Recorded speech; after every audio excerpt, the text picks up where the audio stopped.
ಬಂಗಾರಪೇಟೆ ತಾಲೂಕಿನಲ್ಲಿ ಏನು ಬಳ್ಳಾರಿಯಲ್ಲಿ ನಿನ್ನೆ ಮೊನ್ನೆ ನಡೆದಿರ್ತಕ್ಕಂಥ ಘಟನೆಗಳು ನೀವು ನೋಡಿದ್ದೀರಿ. ಅಲ್ಲಿರ್ತಕ್ಕಂಥ ಸ್ಥಳೀಯ ಶಾಸಕರು ಜನಾರ್ದನ್ ರೆಡ್ಡಿ ಮೇಲೆ ಕೊಲೆ ಮಾಡಬೇಕಂತೇಳಿ ಯಾವ ರೀತಿ ಅವ್ರ ಪ್ರೈವೇಟು ಗನ್ಮ್ಯಾನ್ಗಳನ್ನಿಕೊಂಡು ಫೈರಿಂಗ್ ಮಾಡಿ ಅವ್ರದ್ದೇ ಪಕ್ಷದ ಕಾರ್ಯಕರ್ತನ ಕೊಲೆಗೆ ಕಾರಣರಾದರು. ಅಲ್ಲಿ ರಿಪಬ್ಲಿಕ್ ಬಳ್ಳಾರಿ ಅನ್ನೋ ಲೆಕ್ಕಾಚಾರದಲ್ಲಿ ಹೇಳ್ತಾ ಇದ್ದಾರೆ. ಆದರೆ ಬಂಗಾರಪೇಟೆ ತಾಲೂಕಿನಲ್ಲಿನೂ ಇಲ್ಲಿರ್ತಕ್ಕಂಥ ಪುರಸಭೆ, ಅದರಲ್ಲಿರ್ತಕ್ಕಂಥ ಅಧಿಕಾರಿಗಳು ಸುಮಾರು 20-30-40 ವರ್ಷಗಳಿಂದನೂ ಇಲ್ಲಿ ಮನೆಗಳನ್ನು ದುಡ್ಡು ಕೊಟ್ಟು ಪರ್ಚೇಸ್ ಮಾಡ್ಕೊಂಡು ಪುರಸಭೆಯಲ್ಲಿ ಖಾತೆಗಳಿದ್ದು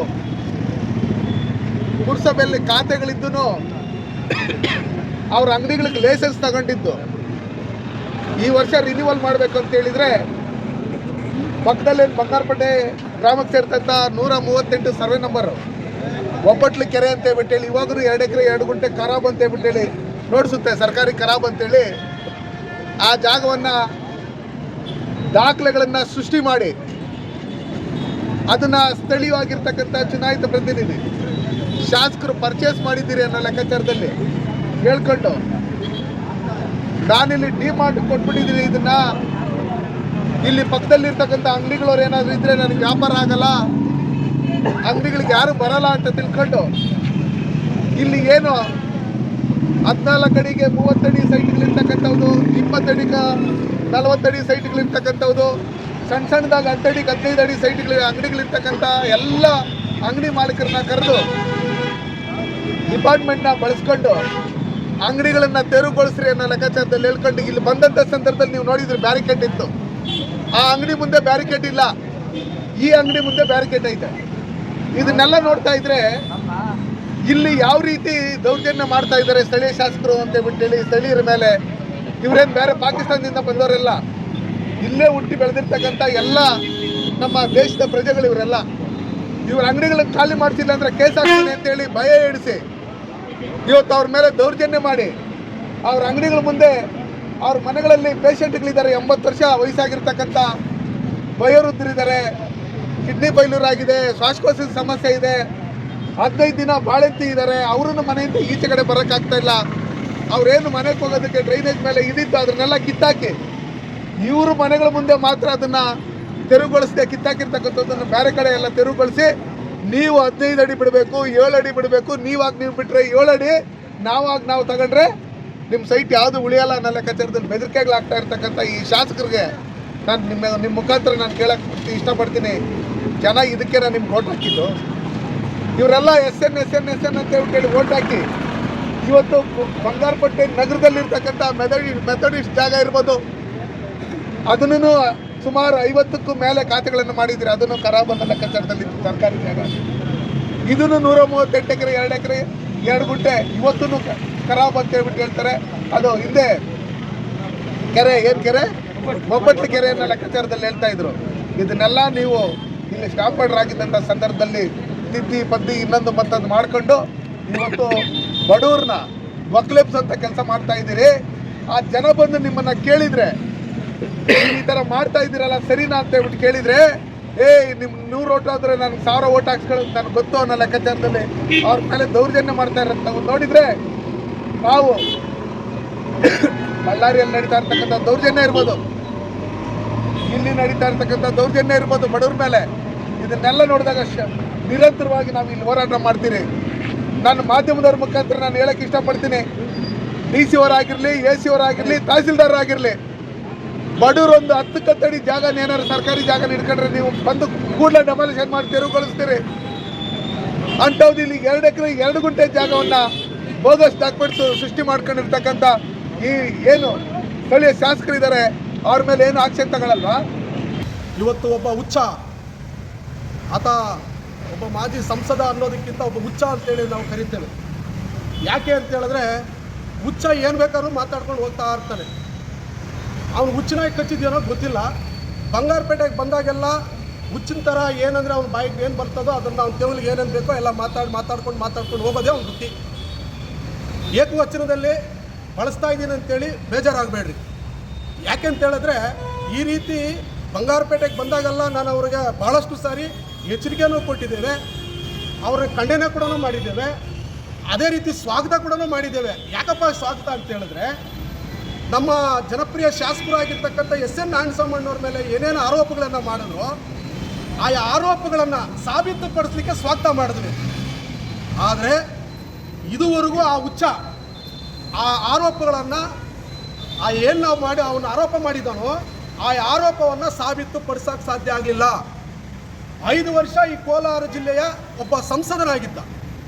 ಅವರದೇ ಸರ್ಕಾರ, BJP ಕೇಂದ್ರದಲ್ಲೂ ಅವ್ರದ್ದೇ ಸರ್ಕಾರ, ರಾಜ್ಯದಲ್ಲೂ ಅವ್ರದ್ದೇ ಸರ್ಕಾರ, ಅವ್ರದ್ದೇ ಸರ್ಕಾರ ಇದ್ದು, ಅವ್ರದ್ದೇ ಮುಖ್ಯಮಂತ್ರಿಗಳ ಪ್ರಧಾನ ಕಾರ್ಯದರ್ಶಿಗಳಿದ್ದು, ಎಲ್ಲ ಅವ್ರದ್ದೇ ಅವ್ರದ್ದೇ ಮಂತ್ರಿಗಳಿದ್ದೂ ಸಹ ನಮ್ಮ ಶಾಸಕರು ಅವ್ರ ಮೇಲೆ ಮಾಡಿರ್ತಕ್ಕಂಥ ಆರೋಪಗಳನ್ನು ಸಾಬೀತು ಮಾಡಿಸ್ತಕ್ಕಾಗದ ಇರ್ತಕ್ಕಂಥ ಲಾನಾಯಕ ಮನುಷ್ಯ ಇವತ್ತು ಬಂದು ಪದೇ ಪದೇ ಅದೇ ಥರ ಮಾತಾಡ್ತಾನೆ. ಏನಂತ? ಸರ್ಕಾರಿ ಜಮೀನುಗಳನ್ನು ಹೊಡಿತಾನೆ ಅಂತ.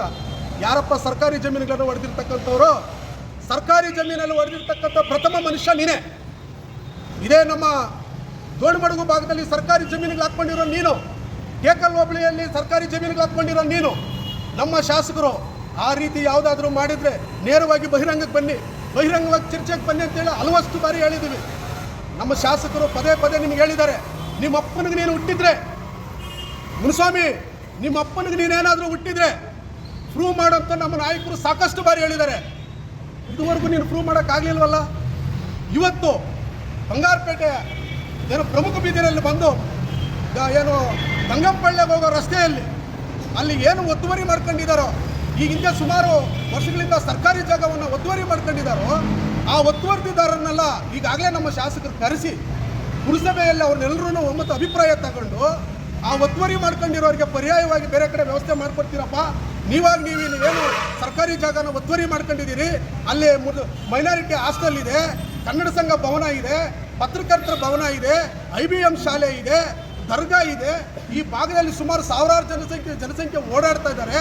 ಮುಂದೆ ಅಲ್ಲಿ ದೊಡ್ಡ ಅಂಬೇಡ್ಕರ್ ಭವನ ನಿರ್ಮಾಣ ಆಗ್ತಾ ಇದೆ, ಅಲ್ಲಿ ಪಾರ್ಕಿಂಗ್ ಸಮಸ್ಯೆ ಆಗ್ತಾ ಇದೆ, ರೋಡ್ ಚಿಕ್ಕದಾಗಿದೆ. ಅವ್ರು ಮನವೊಲಿಸಿ ರೋಡನ್ನ ಒತ್ತುವರಿ ಮಾಡ್ಕೊಂಡಿರೋ ರೋಡನ್ನ ಮನವೊಲಿಸಿ ತೆರವುಗೊಳಿಸೋದಕ್ಕೆ ಒಪ್ಕೊಂಡಿದ್ರು. ಆದರೆ ಈಗಾಗಲೇ ನಾವು ಅದನ್ನು ಪದೇ ಪದೇ ಪದೇ ಪದೇ ಹೇಳ್ತಾ ಇದ್ದೀವಿ. ಬಂಗಾರಪೇಟೆಗೆ ಬಂದರೆ ಬೆಂಕಿ ಇಟ್ಟು ಹೋಗೋ ಕೆಲಸ ಇವತ್ತಾಗಿರೋದು ಅದೇ ಕೆಲಸನೇ. ಇವತ್ತು ಯಾವುದೋ ಒಂದು ಕಾರ್ಯಕ್ರಮಕ್ಕೆ ಬಂದು ಅಲ್ಲಿರ್ತಕ್ಕಂಥವ್ರೆಲ್ಲರೂ ನಮ್ಮ ಮುಸಲ್ಮಾನ ಬಂಧುಗಳನ್ನು ಅವರು ನಮ್ಮ ಶಾಸಕರೊಟ್ಟಿಗೆ ಭಾಳ ಆತ್ಮೀಯತೆಯಾಗಿರ್ತಕ್ಕಂಥವ್ರು, ಅವರು ಈಗಾಗಲೇ ಬಂದು ಮಾತುಕತೆ ಮಾಡಿಕೊಂಡು ಸ್ವಯಂ ಪ್ರೇರಿತವಾಗಿ ನಾವು ಖಾಲಿ ಮಾಡ್ತೇವೆ, ಜಾಗ ತೆರವುಗೊಳಿಸ್ತೇವೆ, ಸಾರ್ವಜನಿಕರಿಗೆ ತೊಂದರೆ ಮಾಡೋದಿಲ್ಲ ಅಂತ ಹೇಳಿದಂಥ ವ್ಯಕ್ತಿಗಳು ನೀವು ಒಕ್ಕಲೆಬ್ಬರಿಸಿ ರೊಚ್ಚಿಗೆಬ್ಬರಿಸಿ ಅವ್ರ ಕಡೆಯಿಂದ ನೀವು ನಮಗೆ ಅನ್ಯಾಯ ಆಗ್ತಾ ಇದೆ ಅಂತ ಹೇಳಕ್ಕೆ ಹೊರಟಿದೆಯಲ್ಲ ಮುನಿಸ್ವಾಮಿ, ನಿನಗೆ ನಾಚಿಕೆ ಆಗೋದಿಲ್ವಾ? ಸರ್ವೆ ನಂಬರ್ 138 ಅಂತ ಹೇಳ್ತೀಯ, ನಿಮ್ಮ ಅಪ್ಪಂದ ಸರ್ವೆ ನಂಬರ್ 138 ಅಲ್ಲೆಲ್ಲ ಟೇಕಲ್ದ ಹತ್ರನೋ ಇಲ್ಲೆಲ್ಲ ಇದರಲ್ಲಿ ಆ ಗುಡಿಸಿಲು ಮುನಿಸ್ವಾಮಿ ಅಂತ ಕರೀತಾರಲ್ಲ ನಿನ್ನನ್ನು, ಅಲ್ಲೋಗಿ ಕೇಳು ಸರ್ವೆ ನಂಬರ್ಗಳು ಯಾವುದಂತ ಹೇಳ್ತಾರೆ. ಇಲ್ಲಲ್ಲ, ಇವತ್ತು ಬಂಗಾರಪೇಟೆ ಟೌನು ಅಭಿವೃದ್ಧಿ ಆಗ್ತಾ ಇದೆ. ಕೇವಲ ಗಂಗಂಪಳ್ಳಿ ಅಂಬೇಡ್ಕರ್ ರಸ್ತೆ ಒಂದೇ ಅಲ್ಲ, ನಂದಿ ಮೆಡಿಕಲ್ ರಸ್ತೆನೂ ಅಗಲೀಕರಣ ನಡೀತಾ ಇದೆ, ಬಸ್ ಸ್ಟ್ಯಾಂಡ್ ರಸ್ತೆ ಅಗಲೀಕರಣ ನಡೀತಾ ಇದೆ, ರೆಸ್ಟೆಂಟ್ ರೆಸಾರ್ಟಿಂದ ಹಿಡಿದು ದಿಂಬದ ಗೇಟ್ವರೆಗೂ ರಸ್ತೆ ಅಗಲೀಕರಣ ನಡೆಸ್ತಾ ಇದೆ. ಈ ಕಡೆ ರಂಗಪ್ಪ ಪೆಟ್ರೋಲ್ ಬಂಕಿಂದ ಹಿಡಿದು ಕೃಷ್ಣವರಂವರೆಗೂ ರಸ್ತೆ ಅಗಲೀಕರಣ ನಡೀತಾ ಇದೆ. ಇದಕ್ಕಿಂತ ಮುಖ್ಯವಾಗಿ ದೇಶಹಳ್ಳಿ ರೈಲ್ವೆ ಗೇಟ್ವರೆಗೂ ರಸ್ತೆ ಅಗಲೀಕರಣ ನಡೀತಾ ಇದೆ.